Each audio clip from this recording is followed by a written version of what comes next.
謝 Shirley、Adam、Simon 你好。今日多謝大家一齊嚟呢度試食嚇。嗱，成枱都係食物，咁我首先咧同大家介紹一下先。基本上咧就可以分兩大類食物嘅。第一咧就係屬於我哋平時我哋都食嘅食物。咁啊，只不過咧就比較軟一啲，比較濕潤一啲。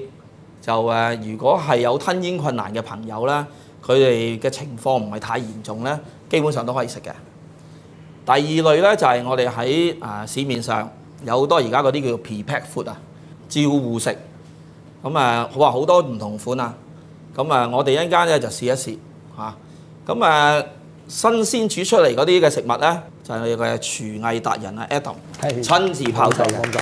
廚神不過咁，我哋要首先咧就要了解下，究竟我哋咧喺呢個吞嚥困難呢個情況之下咧，有冇啲咩標準咧？點樣去評估佢嗰個嚴重嘅程度咧？Adam，其實國際上就有標準嘅，我哋睇下呢個表就知㗎啦。咁我哋由7、6、5、4、3、2、1食物類分咗一類，另外就係飲品類嘅一類。咁你會見到咧，7就係話正常我哋平時食嗰啲食物，數值一路最低嘅時候咧，就即係個數值係越嚟越遠啦，就令到吞嚥困難者係越難困難嘅咧，就越食越低嘅啦。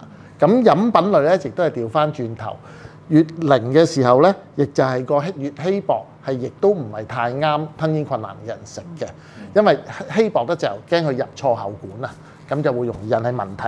咁今日我哋嘅食物咧就分開咗，正如阿 Peter 所講啦，一啲係普通我哋平時食嘅，咁但係咧經過我哋叫做有心嘅處理，令到佢更加容易適合吞嚥困難者食嘅。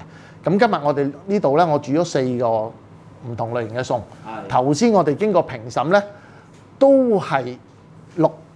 都係六 OK 嚇，係適合一般吞嚥困難者都會食得到嘅嘢。同埋你煮呢啲嘅時候咧，你就冇加到嗰啲凝固劑啊、酵素嗰啲。乜都冇，呢個只不過係平時我哋食嘅時候咁樣煮嘅方法係嘛？只不過我哋係上心咗少少，一陣我會調節下大家話俾大家聽。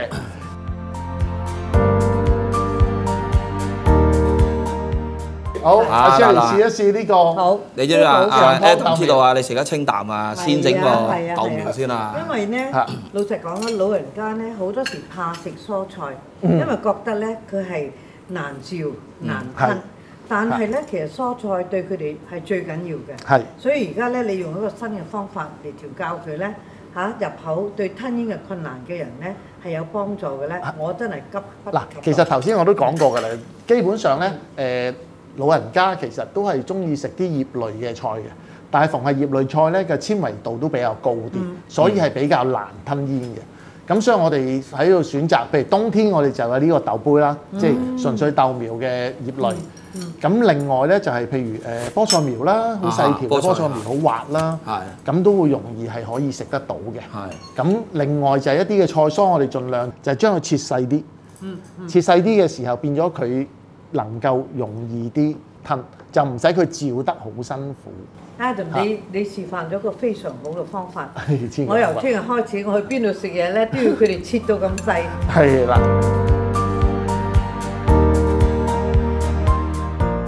咁除咗切細之外咧，仲有咩地方要上心㗎？跟住你試下呢個啦。嗱，呢個咧就係我哋平時食嘅番茄牛肉意大利粉，但係你睇下唔見到一條條粉嘅喎，點解咧？但係呢個真係意大利粉嚟嘅。其實大家睇下啦，呢個嗱呢啲咧就係坊間其實意大利人就好識㗎啦。哦，真係意大利粉嚟嘅。可唔可以即刻拍啲俾我？但係當然可以啦，係真係咁細嘅，真係咁細粒嘅意大利粉。Patrick，你哋又試下。係啦，你大家試下。係啦，咁呢個係好腍滑嘅軟綿綿嘅。頭先我哋做過測試，呢個屬於綠嘅。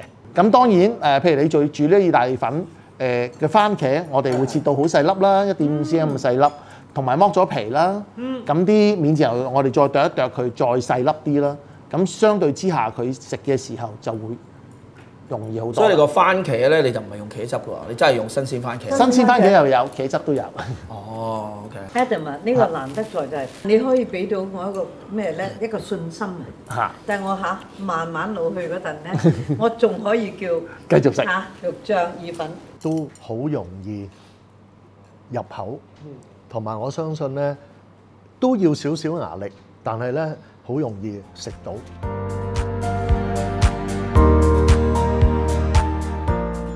咁跟住落嚟咧，呢一樣咧就係其實係人都中意食嘅嘢，不過咧，當你年華老去嘅時候，吞嚥困難嘅時候，你會好想食，不過你又覺得好似好難食。咁我開估俾大家睇咪？哇！豬手啊！南乳炆豬手。哇！呢個咧係綠嘅食物嚟嘅，咁亦都係俾吞嚥困難，基本上少少障礙人都食得到。因為我最重要嘅一樣係咩咧？就係我哋煮到咧，你一睇咧一夾咧就甩骨㗎啦，係嘛？咁所以咧，原則上你食呢嚿嘅時候，我就要咗佢啦。你係完全唔會有問題嘅。 Thank you。係嚇，就係咁樣一夾咧，一夾起咧，佢就已經甩咗啦。咁所以咧喺吞嚥困難上咧，佢絕對係食得到嘅。咁呢個其實亦都係我哋所講嘅，用多少少心機去將佢再扣腍啲，咁佢就會容易食到咯。因為呢啲太易甩骨啦已經。嚟，我俾呢個你。嚟。呢個有個形容詞啊，入口即溶。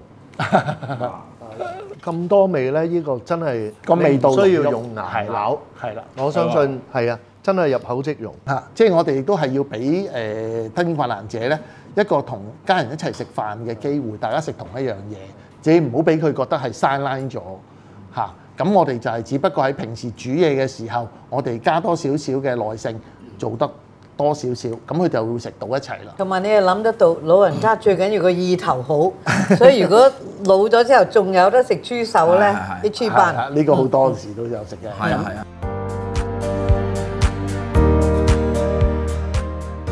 跟住嚟呢啲樣咧就會真係一個得意嘅嘢啦。嗱，佢呢度有3款嘅喎。3款，呢個3款都係咖喱雞，都係咖喱雞喎。嗱，呢個就係坊間你出去食基本上食嘅咖喱雞。係。嚇，咁就係正常人食㗎啦。OK。咁呢一個就係我家庭式嘅煮法，令到佢每樣切細粒咗嘅咖喱雞。係。咁呢個頭先我哋測試都係綠嘅。咁係令到大家普通有少少吞嚥困難嘅人都可以繼續享用嘅。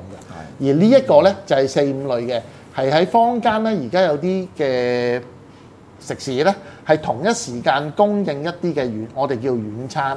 哦。呢一個咧就係亦都係咖喱雞飯嚟嘅，白色呢個係飯，呢個係咖喱汁，呢個係雞，呢個係菜蔬，呢個係紅蘿蔔。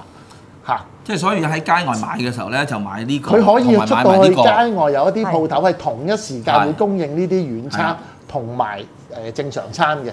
家人上如果有吞嚥困難，都會同你一齊去個鋪頭一齊食。即係變咗全家人咧都係一齊食都咖喱雞。坐咗一齊食，係啦，就唔會俾人覺得好似哎呀，我想食呢樣又冇喎咁，即係呢個就係咁啦。咁我可唔可以馬上試下呢個？你試下 Wonderful 啲飯係咩味？啲咖喱係咩味？係啦我試下廚神豬嗰個先。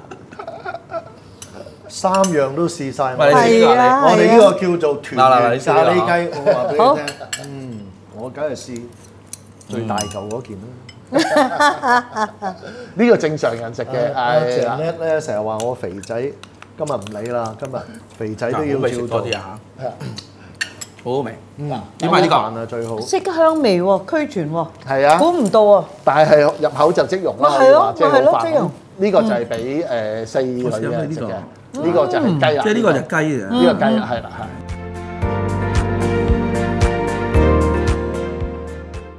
你睇到我哋今日咧喺台面上咧都好多唔同類型嘅，我哋叫 pack food 或者叫做係呢啲軟餐嘅供應商嘅供應。咁你哋台面都有咧呢一杯嘅，就係呢度嘅蝦餃同埋燒賣。好好好，我最中意點心。呢個就係經過佢哋做嘅凝固劑，將真係蝦餃嘅材料完全溶咗佢之後，再加翻酵素，再加翻呢個凝固粉，將佢重新 reform 翻個形狀出嚟。咁呢個就係蝦餃同燒賣。哇！如果啲老人家你啲最中意就係食點心啊嘛，冇錯，一盅2件啊嘛。係啊，起碼有得俾佢食啊嘛。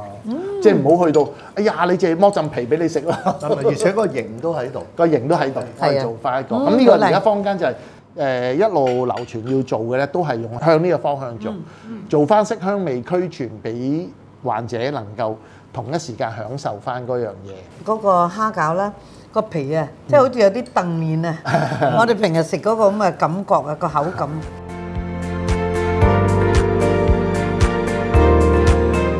咁跟住另外嗰碗咧就係鹹粽同甜粽。鹹種同甜種。係啦，好白色嗰個就應該係鹹種嚟嘅，有色嗰個就係甜種。咁呢個都係希望盡量俾坊間吞嚥困難者去享受翻大家都能夠想享受嘅嘢。即係端午節，我唔怕冇種食啦。有好多即係供應商咧，真係用愛心啊去炮製呢啲嘅軟食品嘅，所以我真係好多謝佢哋。Simon 啊，你要試下呢個豆沙粽啊！我兩樣都試過。唔好怕俾人叫肥仔啊！係唔緊要。嗱，呢啲 pet food 咧，其實咧佢哋亦都經過營養計算嘅，絕對係一啲好高質嘅營養。咁如果去到呢啲俾老人家或者吞嚥困難嘅食物咁樣，同科技嗰方面其實都有密切關係。非常有密切關係，但係我哋做老人科技已經做超過10年。咁差唔多喺6到8年前咧，我哋已經留意嗰陣時，我哋簡稱就軟餐嘅。嗰陣時香港嘅老人中心咧，仲唔係好進步。咁頭先講有吞嚥困難嘅咧，通常都係將啲餸啊、飯啊打成糊，口感啊各方面咧大打折扣啦。咁有陣時老人家嗰個胃口都會受影響。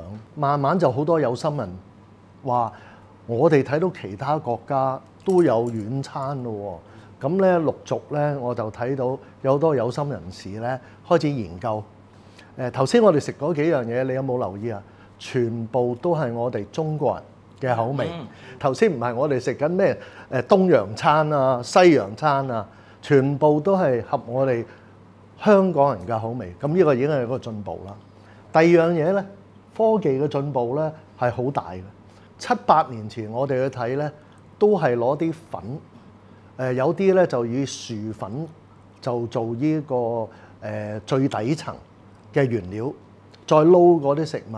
但係嗰陣時咧，營養師就話對腸胃其實老人家冇咁好。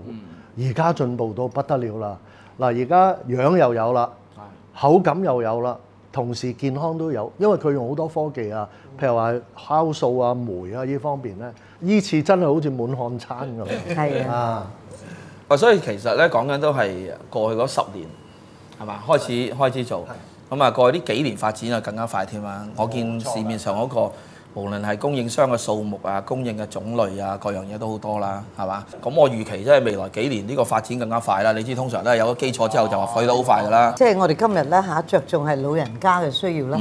但係咧我發覺咧，即係最近咧有朋友話俾我聽，佢個孫啊病咗嗰陣咧，佢都係餵呢啲軟食物俾佢。咁但係個孫見到個色香香味咁好咧，係咁食係咁食，胃口都好啲。係就唔會話咧因為病咧而即係失去咗個營養咯。所以其實老少咸宜啱唔啱？完全正確啊！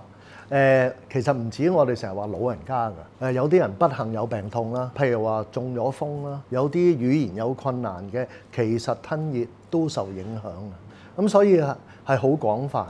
不過咧，除咗科技咧，我都要讚一次咧，好似廚神咁樣，呢個係科技同埋愛心嘅結合。如果你冇個心喺度咧，邊度會有呢啲食物啊？嚇！如果隻隻都一模一樣嘅，你胃口都唔好啦，係咪？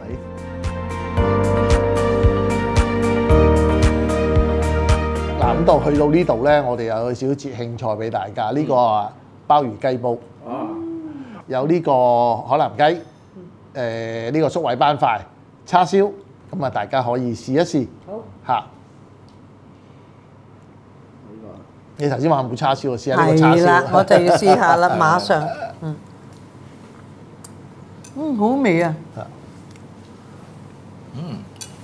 你知而家叉燒相當貴啊，所以咧，我今次食到呢個咧有味道嚇，有口感，但係唔使咁貴，我都好開心。我今次特別好深印象咧，係嗰個味道真係每一個菜式都好出色。佢唔係話冚唪唥都差唔多味，係每一樣咧個味道都唔同。我相信咧，第時真係造福好多家庭咧。一圍台嚇100歲嘅老人家同埋3歲嘅孫仔，咁啊兩頭都係食啲軟嘅嘢啦。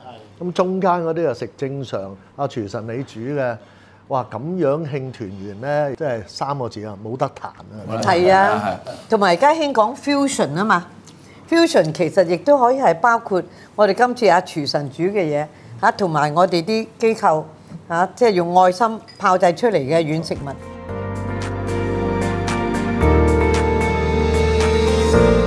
咁食完鹹嘢，當然就係去到我哋嘅甜品啦。